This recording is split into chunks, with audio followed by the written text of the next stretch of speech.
మీరు ఇంజనీరింగ్ చేశారా? జాబ్స్ కోసం సెర్చ్ చేస్తున్నారా? 3600 మందికి పైగా స్టూడెంట్స్ కి జాబ్స్ వచ్చేలా చేసిన code Gyan 100 days software course లో జాయిన్ అవ్వండి. మీ కెరియర్ ని బిల్డ్ చేసుకోండి.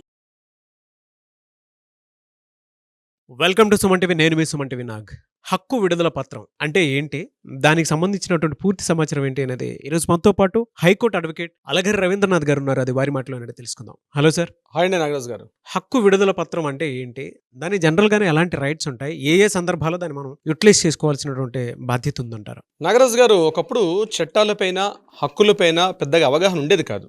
కానీ ఇటీవల ఒక దశాబ్ద కాలంగా చూసినట్లయితే చట్టాల మీద కొంత అవేర్నెస్ అయితే పెరుగుతుంది. ఇది అవసరాన్ని అడ్వాంటేజ్గా తీసుకున్న వ్యక్తులు దీన్ని మంచిగా వాడుకుంటున్నారు, తెలియని వాళ్ళు దీన్ని చెడుగా కూడా ఉపయోగించుకునే అవకాశాలు కూడా ఉంటున్నాయి.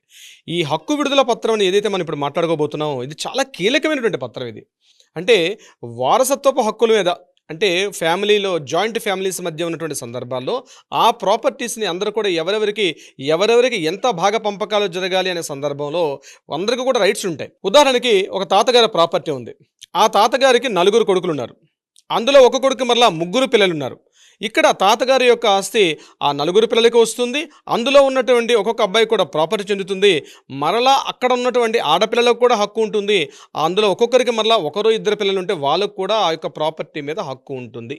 ఇక్కడ హక్కు విడుదల పత్రం ఎక్కడ మనకి ఇక్కడ అప్లై అవుతుందంటే, మిగిలినటువంటి 4 కుమారుల్లో, ఇప్పుడు నేను చెప్పిన తాతగారులు 4 కుమారుల్లో, లేకపోతే కుమారులు కావచ్చు, కుమార్తెలు కావచ్చు, ఎవరైనా కావచ్చు, వాళ్ళు ఉన్న సందర్భాల్లో వారికి ఉన్నటువంటి లీగల్ రైట్ ఏదైతే ఉందో, అంటే తాతగారి యొక్క ఆస్తి మీద వారికి ఏదైతే చట్టబద్ధంగా వారికి ఏదైతే హక్కు వచ్చిందో ఆ హక్కుని వదులుకోవడాన్ని హక్కు విడుదల పత్రం ద్వారా వాళ్ళు విడుదల చేస్తారు. అంటే తమకు ఉన్నటువంటి ఆస్తి హక్కుని, మాకు ఈ ప్రాపర్టీ అవసరం లేదు. ఎక్కడ ఎక్కువగా దీని గురించి మనం డిస్కస్ చేస్తామంటే, ఆడపిల్లలకి పెళ్లిళ్ళు చేసి వెళ్ళిపోయిన సందర్భాల్లో, ఇటీవల కాలం గడిచిన దశాబ్ద కాలం నేను చెప్తున్నాను, పెళ్లిళ్ళు అయిపోయి అత్తవారింటికి వెళ్ళిపోతున్న సందర్భాల్లో ఈ యొక్క ప్రాపర్టీకి ఏది ఆ అమ్మాయికి తన తండ్రి ద్వారా సంక్రమించిన ఆస్తి ఏదైతే ఉందో ఆ ఆస్తి యొక్క మరలా పెళ్లిళ్ళు అయిపోయి వేరింటికి వెళ్ళిపోయిన తర్వాత, లేదా ఆ పెళ్లికి వెళ్ళిన సందర్భాల్లో ఆ ప్రాపర్టీని అమ్మి కానీ, లేకపోతే ఇతరత్ర పెళ్లి ఖర్చుల నిమిత్తమో, లేకపోతే కట్నం సందర్భించి ఏదైనా ఆ అమ్మాయికి పంపించే సందర్భంలో ఇక ఆ అమ్మాయికి ఈ యొక్క ప్రాపర్టీ మీద హక్కులు లేవు అని చెప్పి ఈ అన్నదమ్ములు ఆ అమ్మాయికి చేత ఒక పత్రం రాయించుకుంటారు. దీన్ని హక్కు విడుదల పత్రం అంటారనమాట. అంటే చాలా సందర్భాల్లో ఆడపిల్లకి ఈ విషయం తెలియదు చాలామందికి.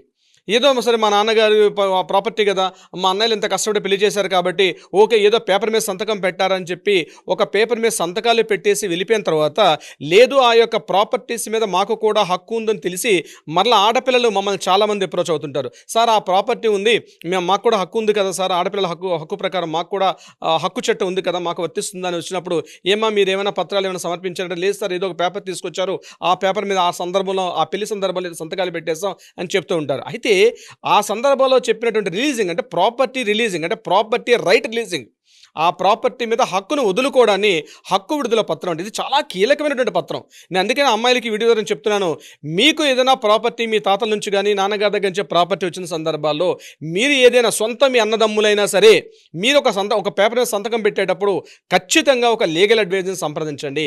అది ఏమి రాసుకుంటారు, మీరు వైట్ పేపర్ మీద సంతకం పెట్టేస్తారు. నేను చెప్పేది 100 రూపీస్ పేపర్ కానీ 50 రూపీస్ పేపర్ కానీ లేకుండా ఖాళీ తెల్ల కాగితం మీద సంతకం పెట్టినా సరే వర్తిస్తుంది ఈ హక్కు విడుదల పత్రం. ఇది 1908 యాక్ట్ ప్రకారం మనకి ఆడపిల్లలకు హక్కు విడుదల పత్రాన్ని మెన్షన్ చేయడం జరిగింది.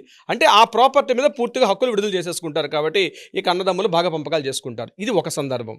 నేను మరొక సందర్భాన్ని చెప్తాను. ఒక ఇద్దరు పర్సన్స్ కలిసి ఒక కంపెనీ ఫ్లోట్ చేశారు. ఆ ఫ్లోట్ చేసి కంపెనీ బాగా డెవలప్ అయింది. డెవలప్ అయిన తర్వాత కొంత ప్రాపర్టీని ఆ యొక్క సంస్థ పేరు మీదుగా కొన్నారు. కొన్న తర్వాత ఆ యొక్క వాల్యూస్ పెరిగాయి. అంటే ఇటీవల కాలంలో ఆస్తుల యొక్క వాల్యూస్ చాలా పెరిగిన తర్వాత ఈ యొక్క వివాదాలు ఎక్కువ అవుతున్నాయి. అయితే ఇందులో తెలివైనటువంటి భాగస్వామి ఏం చేస్తారంటే, కాస్త సెకండ్ పార్ట్నర్ థర్డ్ పార్ట్నర్ కొంతమంది పార్ట్నర్స్ ఉంటే ఆ పార్ట్నర్స్ చేత కొన్ని సంతకాలు పెట్టించుకుంటాడు. అంటే మనం కంపెనీ అసెట్ మీద ఒక ప్రాపర్టీ కొన్నాం, సో ఈ ప్రాపర్టీని కంప్లీట్గా మీరు ఇక్కడ ప్రాపర్టీ మీద రైట్ రిలీజ్ చేసేస్తామని చెప్పి ఒక ప్రాపర్టీ మీద రిలీజింగ్ ఆర్డర్స్ కూడా పెట్టేస్తారంటే ఆ ప్రాపర్టీ మీద ఈ పార్ట్నర్స్కి ఎటువంటి కూడా హక్కు లేకుండా పెట్టుకునే పత్రం. ఇది మంచిగా వాడతారు, అందుకే మీకు స్టార్టింగ్లో చెప్పాను, ఇది మంచిగా వాడతారు, చెడుగా వాడతారు. అంటే అటువంటి సందర్భాల్లో కూడా ఈ యొక్క హక్కు విడుదల పత్రం అనేది ఉపయోగపడుతుంటుంది. ఇలా జాయింట్ ప్రాపర్టీస్లో కానీ, లేదా ఫ్యామిలీ నుంచి వచ్చేటువంటి ఒక అసెట్ ప్రాపర్టీస్లో కానీ, లేదా ఒక సంస్థకు సంబంధించిన ప్రాపర్టీస్ కానీ, ఇంతే కాకుండా ఒక భార్యాభర్తలు కలిసి ఒక ప్రాపర్టీ కొనుక్కున్నారు, పెళ్ళైన తర్వాత ప్రాపర్టీ కొనుక్కున్నారు, బాగుంది మ్యారేజ్ లైఫ్, ఓ 10 ఏళ్ళు బాగానే డీల్ చేశారు. ఏదైనా సందర్భాల్లో వాళ్ళిద్దరి మధ్య మనస్పర్ధలు పెరిగిన తర్వాత డివోర్స్ కోరుకుంటారు. డివోర్స్ కోరుకున్న సందర్భాల్లో కోర్టులకు ఎక్కినప్పుడు ఆ ప్రాపర్టీ ఎవరికి చెందుతుందనే విషయంలో ఈ తెలివైన భర్త కావచ్చు, తెలివైన భార్య కావచ్చు ఏం చేస్తుందంటే ఒక ఈ ప్రాపర్టీ రిలీజింగ్ ఆర్డర్, అంటే ప్రాపర్టీ రైట్ రిలీజింగ్ ఆర్డర్, హక్కు విడుదల పత్రం మీద సంతకాలు పెట్టించుకొని దీని మీద నీకు ప్రాపర్టీ రైట్స్ లేవని చెప్పి కూడా కోర్టుకు వచ్చే సందర్భాలు కోకొల్లగా కనిపిస్తుంటాయి. అంటే హక్కు విడుదల పత్రం ఏదైతే ఉంటుందో ఇది చాలా కీలకమైనటువంటి పత్రం. ఇది మనకి క్లియర్గా చెప్తున్నారు. సో నేను ఈ వీడియోలో చెప్పేటంటే గుర్తు పెట్టుకోవాల్సింది, దీని మీద సంతకాలు పెట్టేటప్పుడు మీ భాగస్వామి ఎంత మీకు రిలయబుల్గా కనిపించినా ఎప్పుడైనా పేపర్స్ మీద సంతకాలు పెట్టకండి దయచేసి. అది మాత్రం నేను ఒక సూచనగా చేస్తున్నా. ఇక మన టాపిక్లోకి వెళ్ళేటప్పుడు దీన్ని ఎలా వాడతారంటే, ఒకటి ఖచ్చితంగా ఈ యొక్క ప్రాపర్టీని ఖచ్చితంగా రిజిస్ట్రేషన్ చేసుకోవాలి. హక్కు విడుదల పత్రం మంచిగా మాట్లాడుకునేటప్పుడు ఏంటంటే అన్ని సందర్భాల్లో కిడినే మాట్లాడుకోలేం కాబట్టి మంచిగా మాట్లాడుకునేటప్పుడు ఈ హక్కు విడుదల పత్రం ఏదైతే ప్రాపర్టీ రైట్ రిలీజింగ్ యాక్ట్ వస్తుందో, ఆ రిలీజింగ్ వస్తుందో దీని మీద నేను పూర్తిగా వదిలేసుకుంటున్నాను హక్కులు అనుకునేటప్పుడు రిజిస్ట్రేషన్ ఆఫీస్కి వెళ్ళి ఇద్దరు కూడా ఆ రిలీజింగ్ చేసినటువంటి పర్సన్ యొక్క సంతకం కూడా అవసరం.